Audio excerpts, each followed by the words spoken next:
Donc je vous rappelle les règles du jeu. C'est chacun à peu près 5 minutes pour présenter et pour dire ce qu'il a à dire. Marilyn Bélieu-Vigourou, chargée des relations publiques et du mécénat, c'est à vous l'honneur de commencer. Bonjour. Certainement parce que je suis la doyenne, donc bonjour à tous. Donc je suis marseillaise et depuis 30 ans, comme l'a souligné Frédéric Bus tout à l'heure, eh bien, je me passionne pour la mode et j'essaie de faire de cette ville une ville partenaire de Paris, qui est bien sûr Paris pour nous tous la capitale internationale de la mode. Et je pense qu'il y a des villes importantes comme Marseille qui peuvent jouer un rôle fondamental, donc notamment au niveau de leur industrie, puisque comme vous le savez, il y a des marques désirables chez nous et mondialement connues qui incarnent plus un lifestyle, je dirais, californien, puisque c'est plus du jean, un prêt-à-porter, je veux dire, très contemporain. Et puis, une jeune génération de jeunes créateurs qui n'ont pas envie de quitter leur ville, leur attachement, et qui ont envie de devenir internationaux. Et ça, c'est tout le rôle de la Maison Méditerranée Métiers de la Mode, de les accompagner et de promouvoir ces marques-là et de les sédentariser sur leur territoire. Voilà, donc c'est une ville qui bouge énormément. On a donc plusieurs atouts. L'atout est au niveau de la formation, puisque on a pu créer il y a quelques années avec Aix-Marseille Université un master de management des métiers de la mode, qui est le premier master universitaire de France.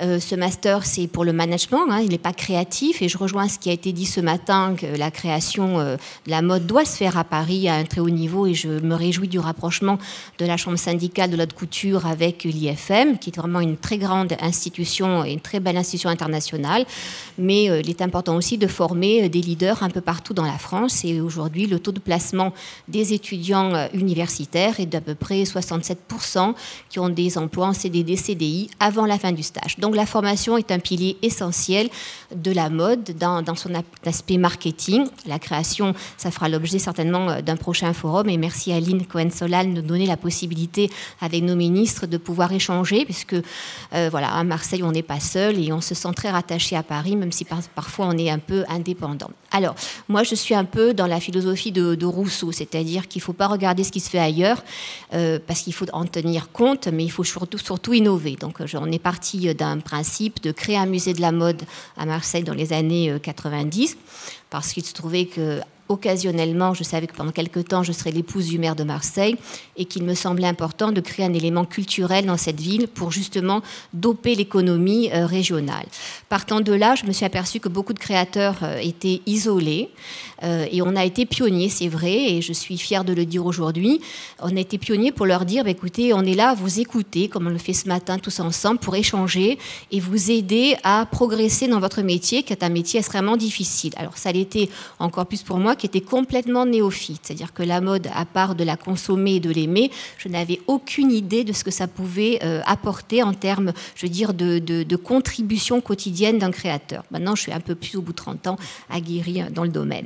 Donc, on les a aidés à se développer, à rencontrer des acheteurs, à faire en sorte qu'ils puissent participer à des salons professionnels, à mûrir l'idée de devenir un chef d'entreprise, parce que c'est vraiment ce qui est de plus important. Et puis, petit à petit, eh bien, nous avons pu aider des villes comme Lyon, qui ont, d'ailleurs je salue dans l'assistance, j'ai vu qu'il y avait donc une de mes consoeurs, parce que Marseille n'est pas tout, Paris n'est pas tout non plus, c'est une multitude de grandes régions qui font aujourd'hui que cette France est victorieuse dans la mode et qu'aujourd'hui elle se réunit. Donc Lyon, et puis après Lille-Roubaix, et j'ai même eu le privilège avec Lynn Cohen-Solal, avec la Fédération française du prêt-à-porter, eh bien, de monter un projet dédié à la jeune création parisienne, et ça c'était vraiment très important. Aujourd'hui, notre atout à partir de Marseille, c'est la Méditerranée, puisque Paris, c'est l'international et c'est un rayonnement très important. Mais Marseille, c'est cette ouverture avec la Méditerranée. Et c'est pour ça que depuis plusieurs années, on travaille vraiment cet ADN. Et d'abord, cet ADN qui se retrouve dans les marques régionales fortes, hein, que ce soit American Vintage, Sessoun, Caporal, etc., sont des marques qui, souvent, les fondateurs ont un lien fort avec la Méditerranée et qui le revendiquent aujourd'hui. Et puis, on a lancé en 2010 un concours. Et pour ce concours, on s'est toujours associé avec les meilleurs experts. Je vois autour de cette table ronde, eh bien, Patricia Romaté, qui a fait partie de nos experts, mais je sais que dans la salle, il y a Muriel Piazer. Seul, on n'existe pas, c'est une fratrie qu'on constitue, et toutes ces personnalités compétentes nous ont apporté, à partir de Paris, le regard que Marseille pouvait avoir pour aider la création. Donc on s'est tourné en 2010 sur un concours sur la Méditerranée, tout en bien sûr maintenant tout ce qui peut être fait pour les jeunes créateurs installés à Marseille dans la région. Et petit à petit, ce concours a pris. Et l'année dernière, on a lancé un festival qui s'appelle Open My Med, qui montre bien cette ouverture à la Méditerranée à partir de Marseille. Et ce festival est vraiment la vitrine aujourd'hui de ce que peut espérer un jeune créateur. Alors tout à l'heure, il y a Simon Jacquemus qui a parlé, donc notre invité d'honneur, ça sera Simon Jacquemus. L'idée, c'est pas d'imposer quoi que ce soit, c'est de laisser la libre expression à un créateur, de venir dans un lieu, de l'habiter et de montrer ce qu'il a envie de montrer. C'est ce que nous avons fait avec Yassine Awadi, qui est un très bon exemple dans la haute couture, puisque c'est un créateur franco-algérien, né à Marseille, dans les quartiers nord. C'est vrai que souvent, les journalistes, alors pas de mode, mais les journalistes, on dire plus politiques, ont tendance à critiquer cette ville dans sa mixité sociale. Et je peux vous dire que c'est pas vraiment la réalité du terrain. Je la vis tous les jours, et c'est une ville fantastique. Et quand on voit le talent d'un garçon comme Yassine Awadi, qui est né dans des quartiers nord de la ville et qui dit ne jamais avoir été ghettoisé, qui au contraire a été toujours d'une grande liberté, et en lui offrant le Mucem, qui est un musée national, et le musée des arts décoratifs et de la mode, avec une carte blanche, eh bien, ça a donné 32 000 visiteurs qui sont venus, transgénérationnels, se rendre compte que tout est possible à partir du moment où il y a de la passion, il y a aussi du travail, et il y a aussi cet environnement familial qui fait qu'on est là pour vous écouter les uns les autres. Alors bien sûr, il y a Marc qui est là, et Marc m'a beaucoup aidé aussi au ministère de la Culture avec Frédéric Mitterrand, donc je suis ravie de me retrouver ici à cette table avec Priscilla, avec la Fédération de la haute couture, parce que c'est vrai qu'en 30 ans, le chemin est parcouru, mais aujourd'hui, il faut faire plus, parce que comme l'ont dit tous ces créateurs, et nous sommes en train de travailler sur ce périmètre chez nous à Marseille, mais aussi avec les créateurs de la Méditerranée. C'est vrai qu'aujourd'hui, on demande à des marques naissantes d'avoir les mêmes critères qu'une marque établie, c'est-à-dire d'avoir des réseaux sociaux, d'être diffusé à l'international, d'avoir une image, une communication, etc., sans avoir de trésorerie. Voilà. Et je crois que ce qu'il faudra faire dans les prochains mois, c'est travailler ensemble pour savoir aujourd'hui quels peuvent être les leviers de croissance sans perdre l'identité d'une marque et l'aider à se développer comme elle entend elle et non pas comme elle doit rentrer dans des schémas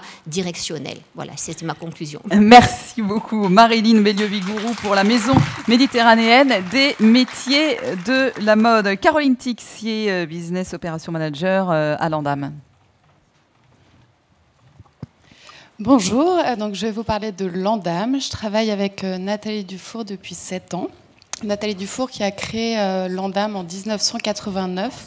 C'est une initiative à la base institutionnelle puisqu'on est placé sous la double tutelle du ministère de la Culture et du Défi qui dépend du ministère de l'Industrie. L'Andam, qui est présidée par Pierre Berger, a vraiment pour vocation de repérer les talents émergents de la mode, de leur donner les moyens d'exister, de s'implanter durablement à Paris et de défiler dans le calendrier parisien. Donc notre objectif, c'est depuis 28 ans, c'est vraiment de coordonner et de fédérer tous les acteurs du monde de la mode, que ce soit les ministères dont nous dépendons, que ce soit les groupes de luxe qui sont nos mécènes. Donc on est soutenu fidèlement par LVMH, les Galeries Lafayette, Swarovski, le groupe OTB, MAC Cosmétiques.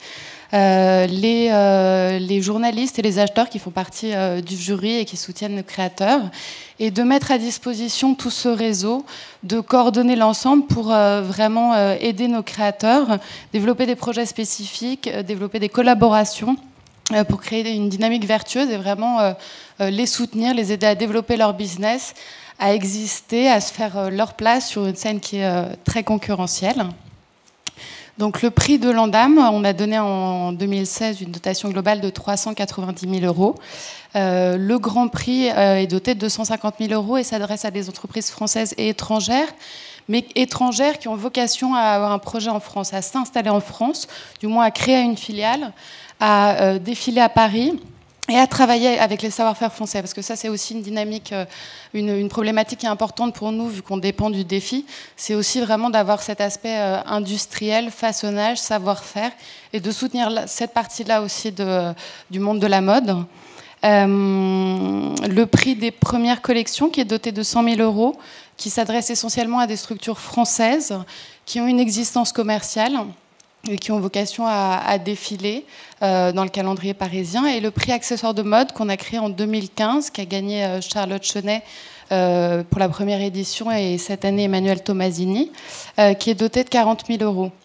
Depuis 2011, on s'attache vraiment à proposer un accompagnement global, parce que le soutien financier, c'est bien. Un créateur en a besoin. Malheureusement, ce n'est pas suffisant. Donc, il faut vraiment qu'on essaye de rassembler un petit peu toutes les parties prenantes pour soutenir le créateur un peu plus globalement. Donc, on a mis en place un mentoring. Donc, Johanna a bénéficié et bénéficie pendant une durée d'1 an du soutien de Geoffroy de la Bourdonnais, président de Chloé. Emmanuel Tomasini, qui a gagné le prix accessoire de mode, est soutenu par Sophie de la Fontaine, directrice artistique de Longchamp, qui est également mécène de l'Andam. Et pour le prix des premières collections, Atline, Antonin Tron, bénéficie du soutien des Galeries Lafayette. Donc vraiment, c'est des mentorings qui aident le créateur d'un point de vue stratégique, d'un point de vue commercial, d'un point de vue créatif, et qui sont vraiment accessibles au quotidien pendant une durée d'1 an pour soutenir ces créateurs et les aider à faire les bons choix et établir, structurer leur entreprise. On travaille aussi avec IFM Label d'un point de vue de la formation. Amélie Pichard, qui était finaliste du prix accessoire cette année, a pu en bénéficier. On travaille aussi avec la Maison des Savoir-Faire, si les créateurs ont des problématiques en termes de production, de façonnage. On peut travailler aussi avec nos mécènes comme les Galeries Lafayette, le Showroom Tomorrow, pour aider les créateurs d'un point de vue plus commercial.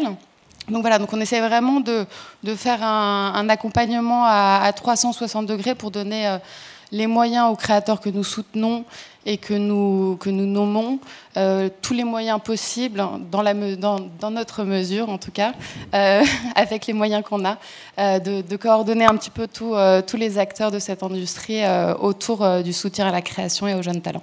Merci beaucoup Caroline Tixier donc pour l'Andam. On enchaîne avec Priscilla Jocko, directrice du service entreprise et de développement de la Fédération française du prêt-à-porter féminin. Oui, bonjour à tous. Donc moi je suis Priscilla, je dirige en fait depuis 5 ans le service entreprise de la Fédération française du prêt-à-porter féminin.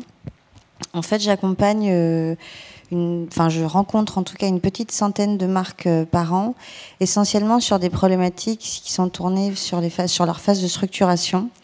Donc tout ce qui va concerner en fait leur mise en place de stratégie d'entreprise, stratégie de distribution et marketing produit. La grosse finalité en fait de cet accompagnement, c'est surtout financer les phases de croissance.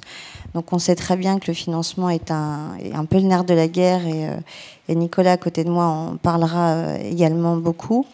Donc c'est vrai que l'idée c'est d'accompagner ces marques-là parce que les phases de croissance sont des paliers qui sont quand même pas évidents à passer. Et en fait, on essaye d'avoir un maillage relativement serré autour de ces dirigeants d'entreprise. Et on va se servir en tant que fédération de tout un maillage d'experts, d'organismes, d'institutionnels qui sont à leur disposition, qui peuvent les aider. Alors ça peut être aussi bien un expert comptable, un avocat. Ça peut être peut-être en phase d'amorçage des organismes type les Ateliers de Paris, les 4M, l'île Roubaix ou le Village des Créateurs. Ça peut être une volonté de podium et effectivement un rapprochement avec la couture. Ça peut être du financement bancaire. Donc c'est vrai qu'on va utiliser tous les outils qui sont aujourd'hui à disposition, tous les organismes en tout cas qui peuvent proposer quelque chose en cohérence avec leurs problématiques du moment. Et l'idée effectivement c'est d'être un espèce de gendarme au carrefour et de pouvoir les orienter le plus facilement possible et de créer des ponts qui soient assez rapides pour leur faciliter la vie et surtout leur faire gagner du temps.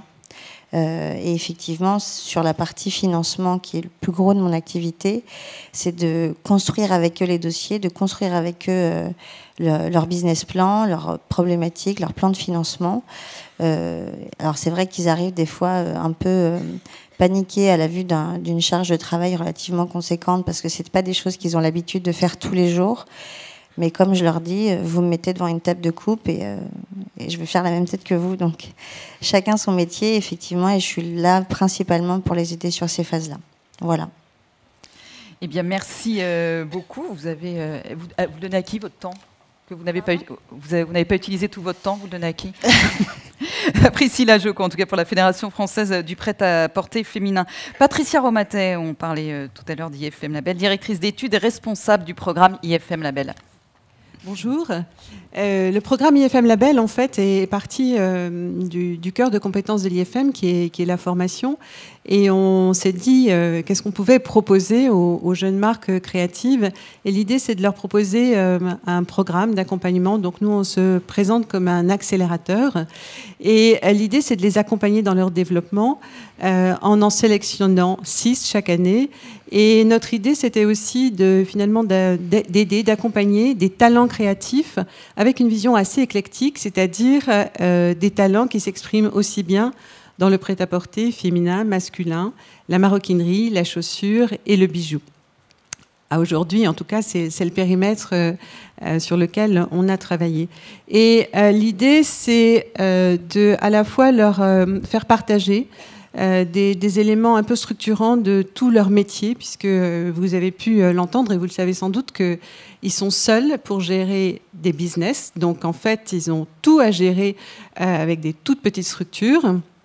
Et souvent, à la fois la charge est très lourde, ils ont une énergie formidable, et en même temps, ils ont très peu d'occasions de recul, puisqu'effectivement, dans les journées qui sont longues, il faut prendre 1000 décisions, et nous, en tout cas, à l'occasion de ces journées, on leur propose l'opportunité de prendre du recul, d'écouter, de partager avec le point de vue d'experts, et de partager entre eux. Et ça, c'est aussi quelque chose de potentiellement formidable, parce que vous l'avez entendu, Johanna et Simon disent, en fait, on est seuls. C'est vrai. Et quelque part, ça les rassure un peu de se retrouver autour d'une table et de pouvoir partager les galères qu'ils affrontent, mais aussi de temps en temps, finalement, les opportunités ou les bonnes idées qu'ils acceptent de partager dans certains cas. Donc, une fois qu'on a monté ces thématiques collectives et qui portent sur des sujets structurants comme définir son identité et son projet et construire son assortiment, réfléchir à son positionnement et son univers de concurrence, réfléchir sur sa distribution, retail et digital, réfléchir sur sa communication, sur sa direction artistique, réfléchir sur son modèle économique et puis aussi sur toutes les structures de financement sur la place de Paris. Et puis, après ça, nous, on mène un mini-diagnostic avec eux pour évaluer quels sont leurs besoins. Je pense que vous l'avez entendu tout à l'heure dans la table ronde précédente. Il y a autant de créateurs que de personnalités, que de besoins, que d'équipes. Chaque équipe a ses compétences et finalement, les besoins sont très divers selon les projets. Et l'idée, c'est de leur proposer ensuite un crédit de rendez-vous individuel avec des consultants, des experts, des professionnels qu'on va chercher pour eux, pour leur permettre d'avancer sur ces thématiques qui sont importantes pour eux et qui, voilà, à nos yeux, leur permettent d'avancer. Et potentiellement, l'idée, c'est effectivement de passer, comme le disait Priscilla, finalement les étapes de développement. Quand on est à 500 000 €, on pense toujours que l'étape à 1 million, elle va être formidable. Ben non, l'étape à 1 million, il y a d'autres défis à relever. Et en tout cas, voilà, de les aider, de les accompagner à franchir ces différentes étapes. Et donc, on espère que effectivement ce programme les aide, mais on peut dire que cette initiative a maintenant 6 années d'existence. Et que dans ce programme, on a à la fois sélectionné des designers, bon, Vanda et Simon en ont fait partie, mais aussi l'année dernière, Christelle Cochet et Alto. Et donc, ces profils qui sont plutôt qui défilent plutôt dans les premiers jours des Fashion Week, mais aussi on est très attachés à avoir une diversité des positionnements. Frédéric Bouillous a parlé du relais de croissance qui est le segment contemporain. Et on croit beaucoup aussi à l'IFM, à la complémentarité de ces positionnements. Donc d'avoir à la fois des positionnements créateurs, designers, mais aussi de marques plus accessibles, qui ont certainement leur place sur le marché. Et puis, je dirais aussi, vous l'avez entendu, une écoute des nouveaux modèles économiques, parce qu'effectivement, on est résolument dans une période de changement.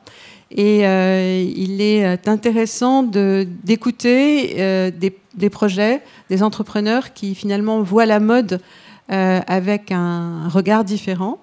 Grâce à la BPI qui soutient notre programme, on a intégré cette année Bonne Gueule. Et Bonne Gueule dans les réunions collectives est un élément perturbateur, positif, c'est un projet qui s'est construit sur le digital et finalement il arrive sur le métier de la mode par une entrée complètement différente et il regarde finalement les designers avec une forme d'étonnement et je dois dire que les échanges dans le groupe sont extrêmement intéressants justement sur le fait de se challenger sur ces nouveaux modèles économiques. Merci beaucoup. Merci de passer, Patricia Aromatev, votre micro à votre voisine, Françoise Sins, directrice des Ateliers de Paris. Bonjour à tous. Les Ateliers de Paris sont un service de la ville de Paris qui a été créé par Lynn Cohen-Solal, que je salue. Il y a maintenant plus de 10 ans. Et les Ateliers de Paris sont un lieu de convergence qui réunissent les métiers d'art, la mode et le design.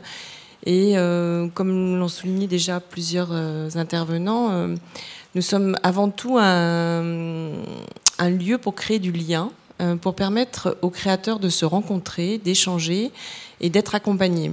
Donc on a différents services pour permettre ceci. Donc une galerie d'exposition où nous organisons des événements, des expositions, des showrooms, toutes sortes de propositions qui viennent très souvent de la part des créateurs.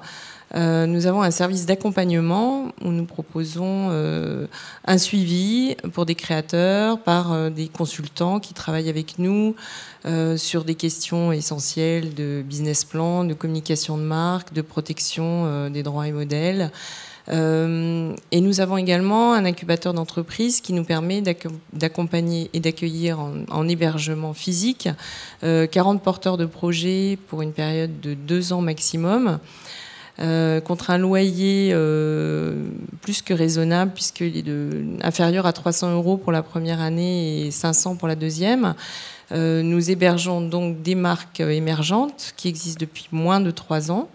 Donc elles ont un local, elles ont des services partagés et un accompagnement qui est procuré par l'équipe et par des consultants extérieurs. Nous travaillons bien sûr en lien avec les fédérations, parce que pour nous c'est très important toujours de mettre en relation les personnes avec les organisateurs de salons, avec les journalistes, avec tout l'écosystème, parce que c'est très important de permettre aux créateurs émergents de se constituer un réseau qui leur manque très souvent.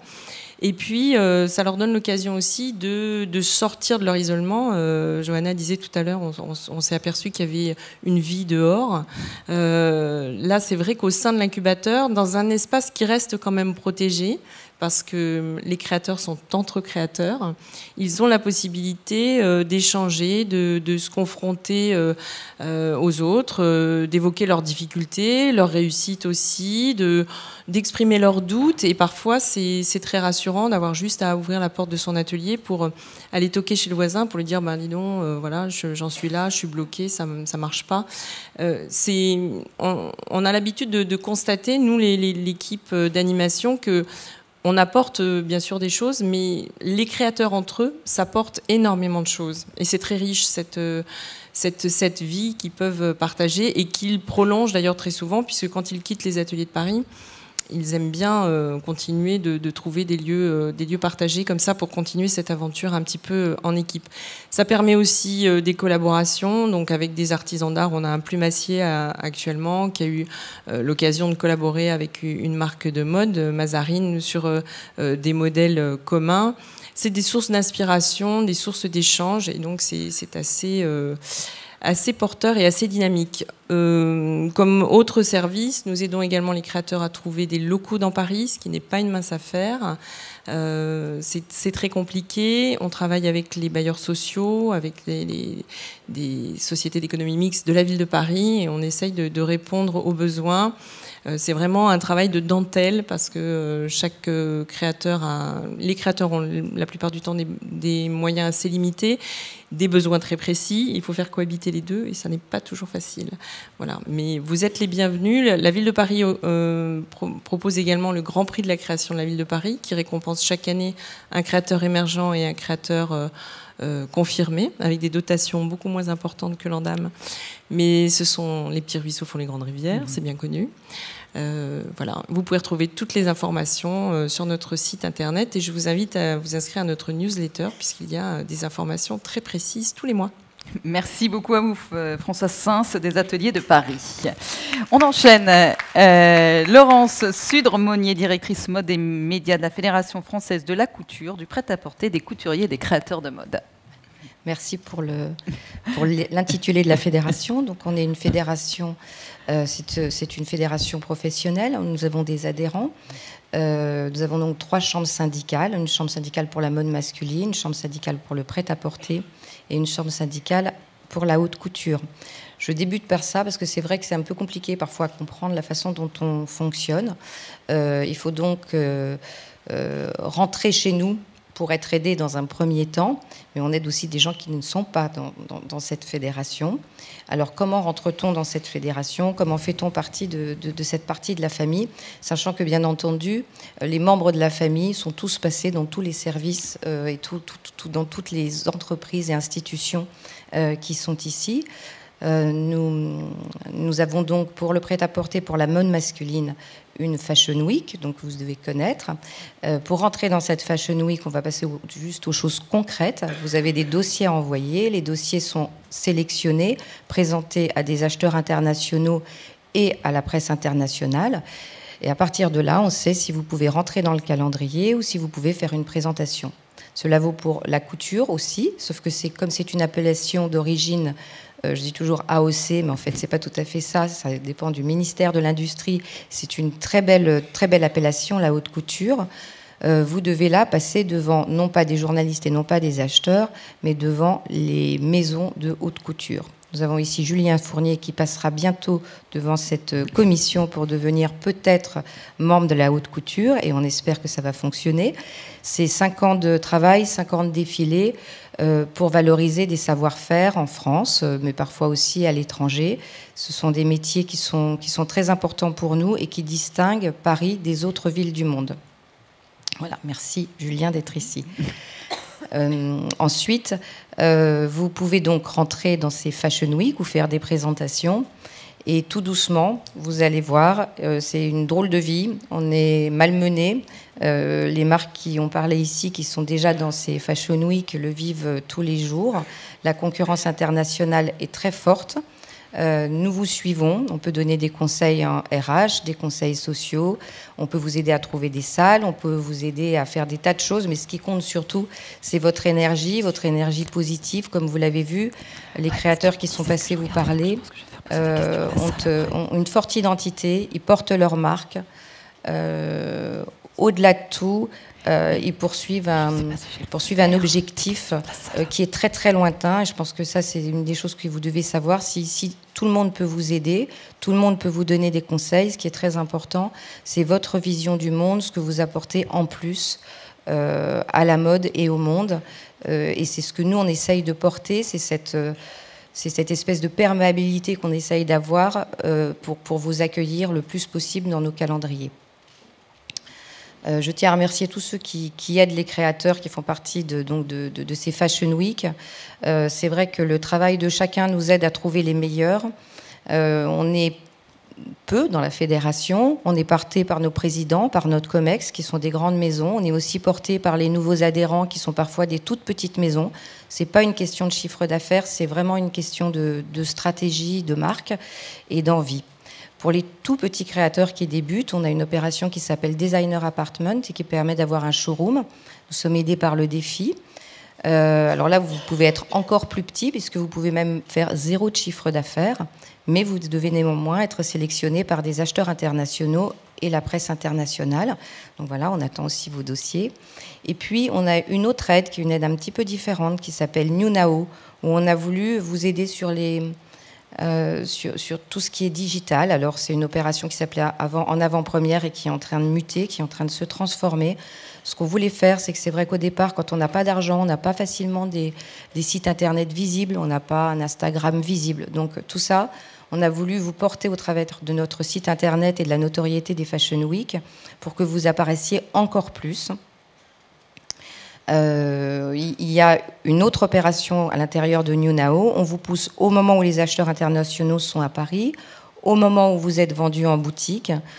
Pour nous, le see now, buy now, buy later, ça n'a pas tellement de sens parce qu'en fait, les vêtements sont tellement créatifs que bien sûr, vous les voyez, bien sûr, vous attendez pour les avoir et bien sûr, vous allez les chercher en boutique ou sur le net.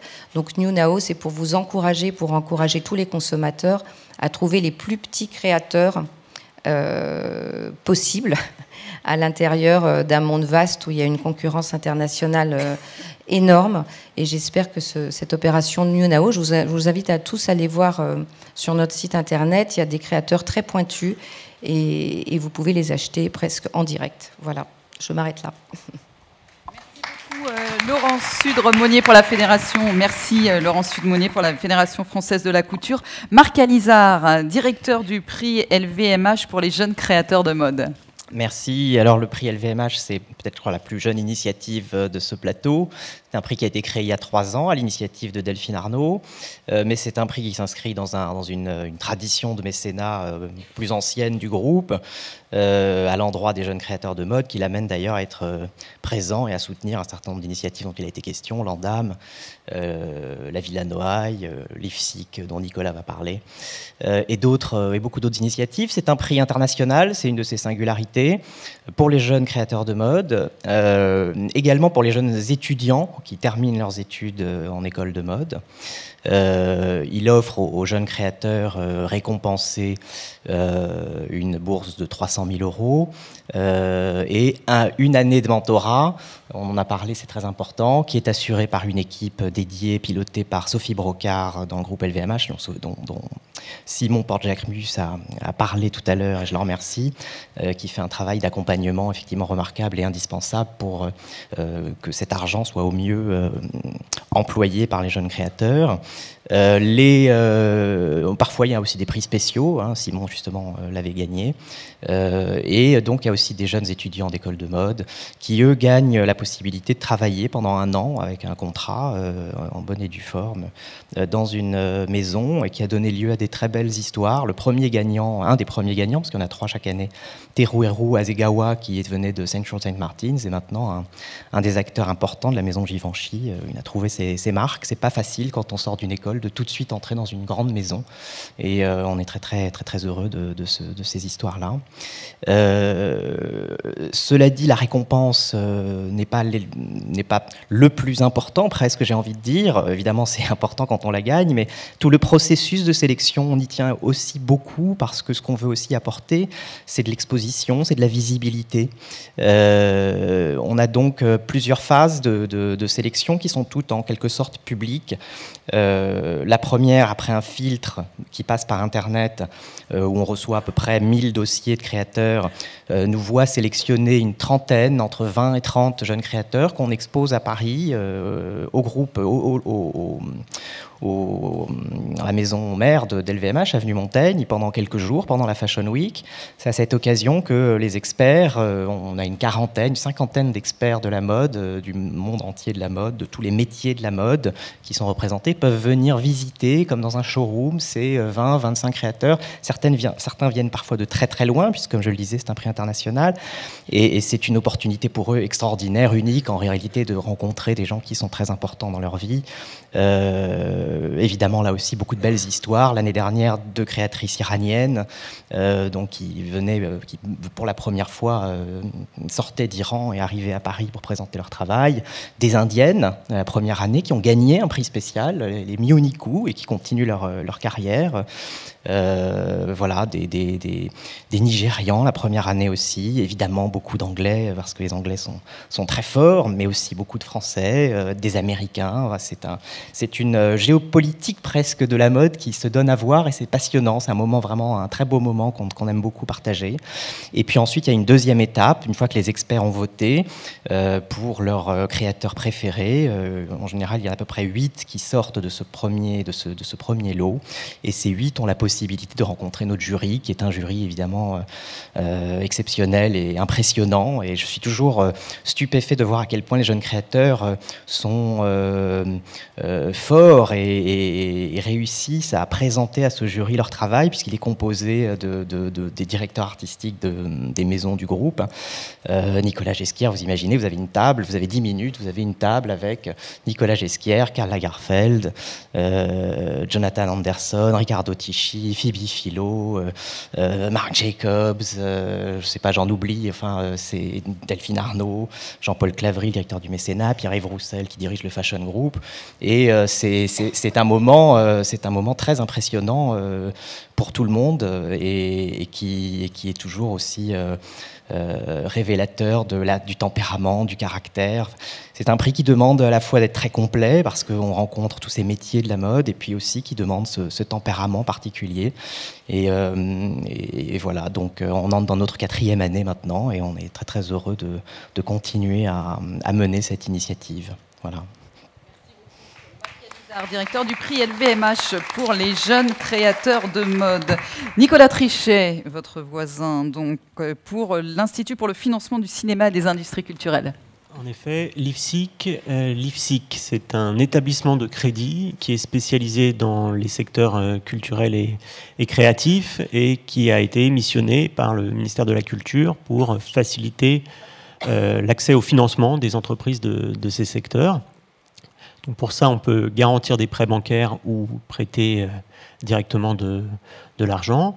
Et depuis 2012, on a ouvert 2 dispositifs destinés aux jeunes créateurs de mode, en réunissant des gens assez variés. On a, au sein de ces dispositifs, on a des moyens qui nous viennent à la fois de la filière par le défi ou l'association ADC pour ce qui concerne les acteurs publics, à la fois des acteurs privés, les maisons de mode que sont Balenciaga, Chanel et Vuitton, qui ont doté nos dispositifs, et puis les ministères de la Culture et de l'économie aussi. Donc on a dans ce dispositif des fonds privés et publics, et qui traduisent bien un peu l'état d'esprit de ce que l'on fait, c'est-à-dire qu'on est une porte d'accès au financement privé, au financement bancaire, et éventuellement on essaye de faire levier également sur des investissements. Donc une porte d'accès au financement privé avec une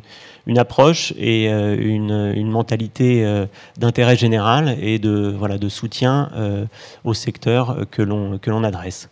Donc on est très content d'œuvrer pour la jeune création de mode, avec, on l'espère, un certain succès. Depuis 2012, on a garanti ou prêté environ 10 millions d'euros de crédit pour un peu plus d'une quarantaine de jeunes marques, dont je ne peux pas vous dire les noms parce que je suis soumis au secret bancaire, mais j'ai le bonheur de constater qu'on a accompagné beaucoup de membres de la table ronde précédente.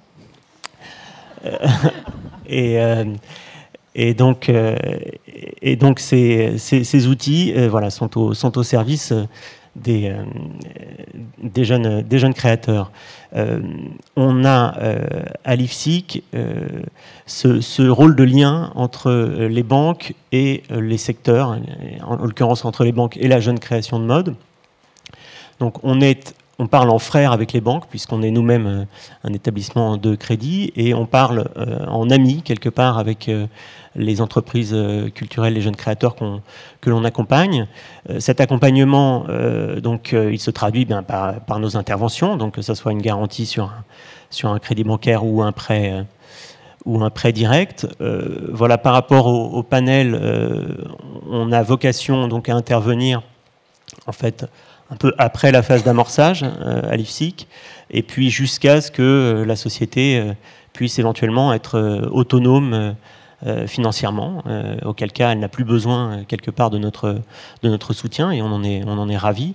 Donc si je peux faire un petit schéma idéal de nos interventions dans le secteur de la mode, voilà, on interviendrait par un prêt direct pour une jeune marque qui financerait sa 4e collection et qui aurait une forte croissance des ventes, mais encore un bilan voilà, qui ne présente pas les caractéristiques pour pouvoir convaincre une banque d'y aller. Donc là, on y va, nous, avant qu'une banque puisse être convaincue.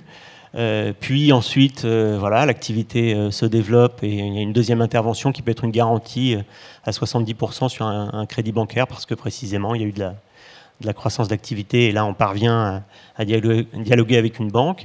Et puis ensuite, eh bien, s'il le faut, une autre intervention pour asseoir une forte période de croissance de la marque. Et puis voilà.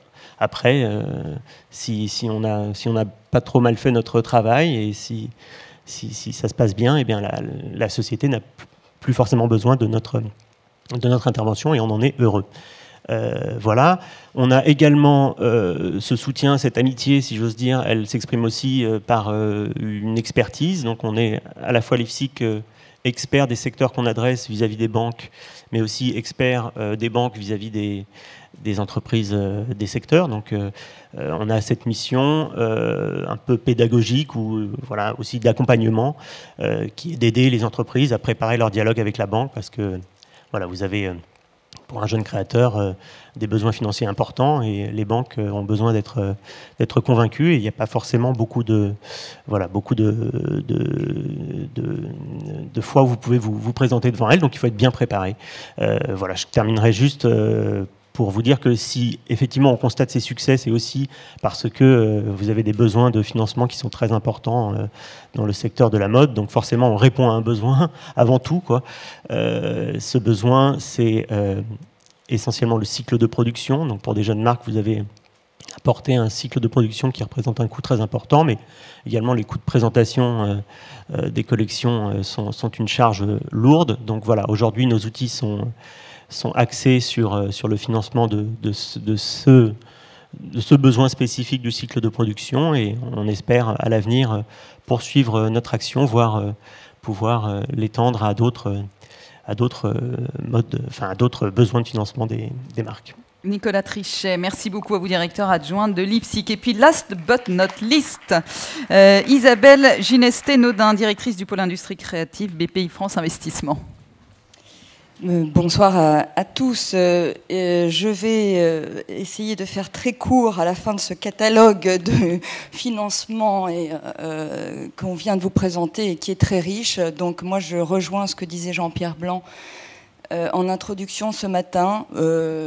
Soyons optimistes. Il y a toujours mieux à faire, mais on fait beaucoup, et preuve en est, tous ces gens avec leur énergie et leur domaine de compétences accompagnent les jeunes créateurs que vous êtes, et réjouissons-nous. Il y a encore beaucoup à faire.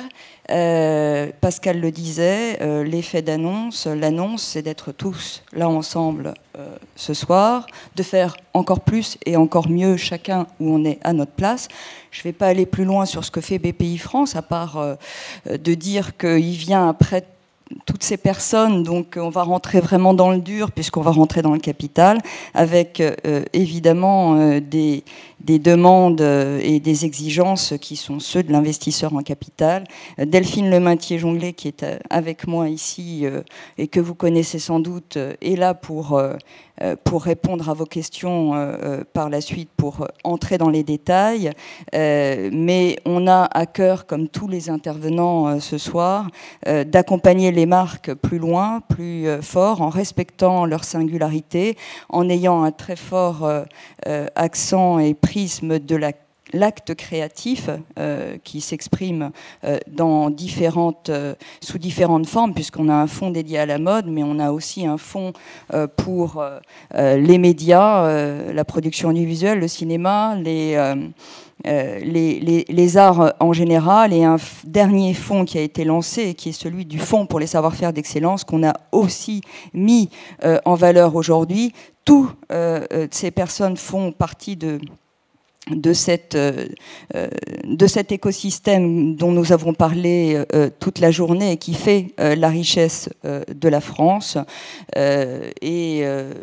Nous nous réjouissons à BPI France d'en faire partie et de mettre le projecteur sur ces segments d'activité. Voilà, merci beaucoup. Merci beaucoup à vous, Isabelle Ginesté-Naudin, pour BPI France. Messieurs, dames, vous avez réussi la première épreuve. Il reste encore un tout petit peu de temps. J'ai un dernier exercice pour vous. Quel conseil, parce que c'est ça aussi qu'attendent souvent les jeunes créateurs, quel conseil donneriez-vous à un jeune créateur, à une marque qui est en train de se lancer, qui est déjà un petit peu avancée, selon votre créneau d'aide au financement et d'accompagnement? Vous avez 1 minute chacun. Patricia Romaté. Le moins de temps pour réfléchir. D'être différent, résolument différent. On est dans un monde saturé de projets, d'images, et la chance de se défendre à l'international, c'est d'être différent, vraiment. Sur toutes les dimensions. Et d'ailleurs, la différence, c'est vrai qu'on parle d'abord de différences créatives, mais je crois que la différence, on peut la trouver de différentes manières. Effectivement, réfléchir sur son modèle économique, mais en tout cas, résolument d'être différent. Merci. François Sins. N'ayez pas peur de demander de l'aide. Essayez d'ouvrir la porte pour que d'autres personnes qui ont les compétences puissent vous aider dans votre développement, dans votre réflexion. Il y a des structures d'accompagnement, il y a des personnes bienveillantes qui peuvent vous aider à avancer. Donc n'hésitez pas à pousser les portes et aller chercher de l'aide quand vous en avez besoin, parce que parfois on découvre des projets mal engagés, qui souffrent, alors qu'on aurait parfois pu donner l'alerte ou trouver des solutions, et on se retrouve face à des créateurs un petit peu démunis qui disent bah, j'ai pas osé, j'ai pas su. Venez nous voir et n'ayez pas peur de réclamer de l'aide. Merci beaucoup. Marilyn Bellieu-Vigouroux.